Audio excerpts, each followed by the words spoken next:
Hi, everyone, and welcome to the Photographic Memory Podcast. I'm excited to welcome the program Dr. Shannon Panzo. Dr. Shannon, hey, man, what's going on? Oh, it's just a great day today, and sun's out again, and everything's just happening as usual, and things are running smooth, and here we are again. This must make you must feel chill, right? In Australia at times, right? Especially how beautiful where you live. It kind of gives you that relaxed feeling.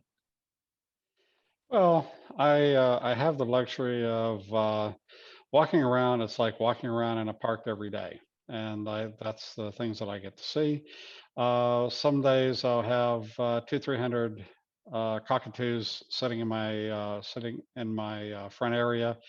Uh, we have all kind of bird life around here, wildlife. So, oh yeah, it's pretty interesting. Okay, so Dr. Shannon Panzo is a brain management expert, a photographic memory expert, and he also does mentoring. And what's really interesting, Dr. Shannon, is we have gone through so many oodles and oodles of amazing information regarding you, from being blown up to possibly almost blown up to some amazing facts about you, learning about photographic memory, understanding how important it is to learn it, the way you can change your life. But I have questions, and always questions make life easy, because when you ask questions, you learn more. And so my first question is, how long does it take to learn ZOX Pro? Because if I was interested in saying today, I'm going to go do this, as I've always mentioned on the bot podcasts, that I want that, let's go ahead and let's learn ZOX Pro today by going to zoxpro.com. How long does it take to learn it? Like once you take the course? Well, there is a learning curve that you have to go through. The learning curve is based upon you and your acceptance level, and also you have to go through the actual training itself so that you learn what it's about. So the more information that you have concerning that, well, then the better off you are. So what I actually recommend, because this is a statistical way of looking at things, which the psychologists know about, the teachers know about, and that is whenever you have something that is presented to you on a conscious level. The first time you go through it, you skim and scan it, you really don't get much at all. The second time you go through it, you're still skimming and scanning, but you tend to start getting at least an idea what the topics mean. It's not until you go through things on the third time that you actually pick it up. Now, this is things that you had previously told me whenever it came to you Study. teaching people how Yeah. to study, right? Okay, so that hasn't changed because we're presenting this on a conscious level. Why do we present it on a conscious level? Some people say, well, why don't you just plug me in? Well, whenever you plug people in, you tend to get a certain amount of resistance of people that don't like to be plugged in. Right. And so, therefore, that's why we do it on a conscious level. But you actually get to see the mechanisms, you actually get to learn it this way. So, what I recommend for people to do is make sure within the first few weeks of you actually picking up ZOX Pro and going with it, to actually go through and learn it. Learn it as you would a college course, or learn it as in going through it, studying it, understand what you're doing, why you're doing it, because this will answer a lot of your questions for you before you actually need to come back to us, because it's the training is actually engineered to provide you the answers. And so why not? Why not get it that way? Okay. So whenever you have a person, everybody is different. This is not a cookie cutter style of learning. Everybody's different. They're all individuals. The things that they have experienced are all different. The goals that you have are different. Your ideas of what you think the photographic memory is going to be different. Some people think that the photographic memory, I call this the Hollywood effect. Hollywood creates this thing where you're instantaneously going to have full recall, where you're going into a completely different environment and you're able to regurgitate everything verbatim. Well, that isn't necessarily the way that it works, because just having verbatim information is not necessarily going to be to your best benefit. Whenever you have information that is free flow to you, and you have that as a working base of information, then you can use it in a lot more ways than just regurgitating it for a test. Gotcha. Okay. So far we're learning So, that uh, just a little bit about how long does it take? It takes the more you take it, the better you become. right. So I would say within the first month of you using ZOX Pro, you're going to start seeing results. And you should see some results earlier than later. And then as you continue on using ZOX Pro, say 2, 3 months, then you're going to see the results build up. And there's a cycle. The cycle starts with coincidence. Gee, isn't that neat? Isn't that a nice coincidence? Well, coincidence starts to build up in quantity, and then then you basically mentally turn that coincidences into evidence. From the evidence, you build confidence that the system is working for you.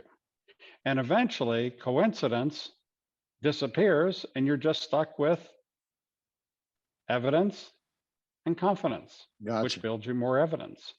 And then it's very cyclic like that. So I would expect to see a person, if they've really taken it to heart and they're doing everything consistently every day, within 3 months' time, this is a foreseeable outcome. They need to buy into it mentally so that they have the right response to it. And yes, you actually have to do the work. This isn't something where we're going to plug you in.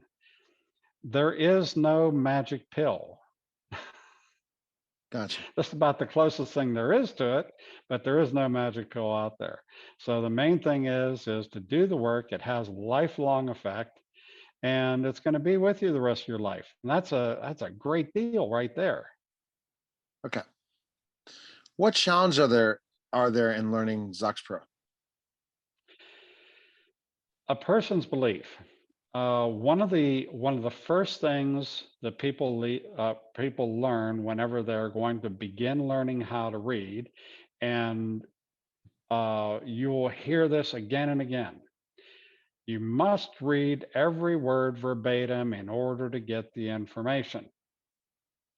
Now, you will hear this again and again and again. And guess what? It's nothing but a program. It isn't true. It is statistically proven that that is not the case. The National Education Association has statistics for reading. It has statistics for speed reading. They refuse to take the statistics for mental photography because it blows both those things out of the water. But whenever you look at the differences, there are significant differences between each of them. Uh, whenever you whenever you read something in 48 hours, you've lost 95% of that information.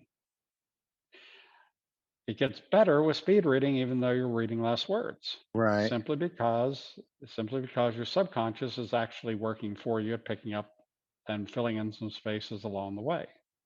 So that is why speed reading is actually better, even though it doesn't logic out. But it's that same mentality as to why people step away from speed reading, go back to reading, is because of that old program that says you must read every word verbatim, or else you're not getting it. Which is And not so true. this is right, it's not true. And so whenever people jump up to mental photography at very high rates of speed, you're not actually visually able to see any words. Suddenly, you're doing something completely outrageous and different from anything else you've experienced before because it uses your photographic memory directly to your long term memory. In other words, you're bypassing your conscious memory. Right. Then Gotcha. all you need, then all you need to do, I look at this in the way of going fishing. And that's really what triggering is. You go and you take a keyword or a key phrase, and you think about it and see what else comes up. And this is one of the ways that we use for triggering. That's a very vague way of saying it, but we actually have that in ZOX Pro as well as different ways of triggering recall. So it isn't that we're going to teach you how to put it in, but we're also going to teach you how to bring it back up. Gotcha. Okay. So Mhm. when it comes to people, if you're a complete skeptic and you've been obliterated by the system, and that is the only thing that you can think about information is you must read it verbatim, then you're probably not a client. And I've done some strategy since I've noticed I'm born with photographic memory. And I've been doing some of those techniques, even though I'm not taking ZOX Pro since I've been learning from you. And I have utilized ways of photographing that in my memory at times because I do have that kind of memory where I'll be able to read something once through and remember it into my brain and be able to then recall it and know how to go out and find it easily from a certain strategy. However, at one time, I even have photographed something to recall it by looking at what picture I read before to remember someone's name or certain things. So I've been looking more in the subconscious mind, which is really crazy, but it's true, to remember certain things I can't recall by going instead of looking at, okay, let me pull it through my memory to let me take a picture of this person and their name and be able to recall it. I don't know what it is. I've tried some stuff. So it again, that ZOX Pro, it must be amazing. And see, I believe in it because the truth is that we all have photographic memory. We just have to recall that we do have it. So instead of just saying, oh, I'm never going to remember this person's name, let me go and look at it in the photograph and see, let me remember that page or that particular place, and it can be done. It's just that you have to really retrain your brain in so many ways. So can we retake the trainings? Because what we're hearing now is that we're able to learn certain things. Can we retake the trainings to become better and better? I think I know the answer. Well, let's start with one thing. I've given you a few tips off of air to for your own professional development. So to hand out something that will formalize that understanding, that's what ZOX Pro is all about. I've given you a few tips along the way. I've talked to you in depth, so that's why I was able to do that. Whereas when it comes to ZOX Pro is for everyone, Right. and that's a good thing. It gives you a formal way of dealing with the information, so that uh, so that you're not tripped up by your own device. Yes, everybody is born with a photographic memory, but most people don't have it available. Okay, so that is essentially what you've been doing. You've been using some of the hints that I've been giving you to further access what you naturally have, which that's exactly what ZOX Pro does for everybody else. Okay. Now, uh, so the second question is, can you retake ZOX Pro? Of course you can. I have people coming in from 2008 and 2009 when it first hit the internet, and they say, "Oh, Dr. Shannon, I forgot my password. Can you get me back in?" Sure. We just send them the passwords. They're still in. It's a lifetime membership for this. Exactly. And yes, from all those years ago, I still get people coming in that are still rehashing it because it's worked so well before. They want to revisit it. They come back in, and that's just the way it is.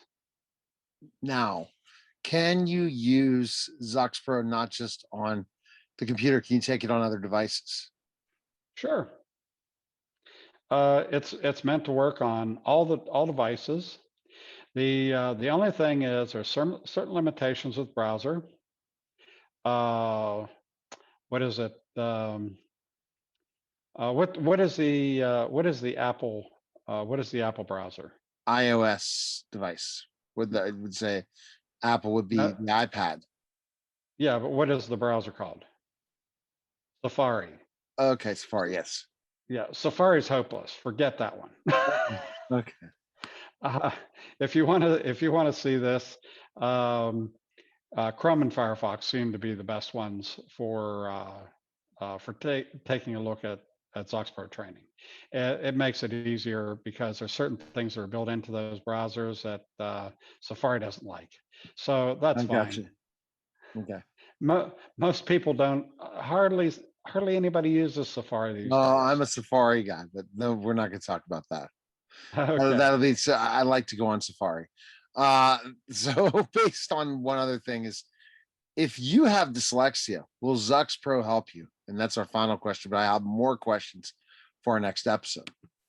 Oh, absolutely. Dyslexic people need a lot of assistance because the system typically doesn't deal with them. They're sitting there, they're creating their own systems, they're being genius within themselves, and they're looked down upon and treated like terrible things. Now, when it comes to dyslexia, the mental photography, I'll just put it very simplistically here. Uh, the mental photography simply bypasses dyslexia. You have 7 different types of dyslexia. They come in different degrees. You can have multiple degrees of dyslexia. And it's really important that a person understands that reading isn't the only way that they should get information. Some people find it uh, clearly impossible to read, especially with dyslexia. So when it comes to the dyslexic function, this simply bypasses it because of what it's doing. It's giving you full pages of information at a click. So the information on the page doesn't have any time or opportunity to become scrambled. What you're getting is literally a picture of every page. And Gotcha. because you're getting a picture of every page, the information on each page is not corrupted by the dyslexia. Okay. All right. So we kind of covered a lot of different things today, but go to ZOXPro.com to get started today, right? Absolutely. Come on board. All right. So again, that was Photographic Memory Podcast. You can check them out at Dr. Shannon at ZOXPro.com. Check out all the socials there. And we will talk next week. Okay. Okay, all great. Let's go. All right. That was the Photographic Memory Podcast. Take care, guys.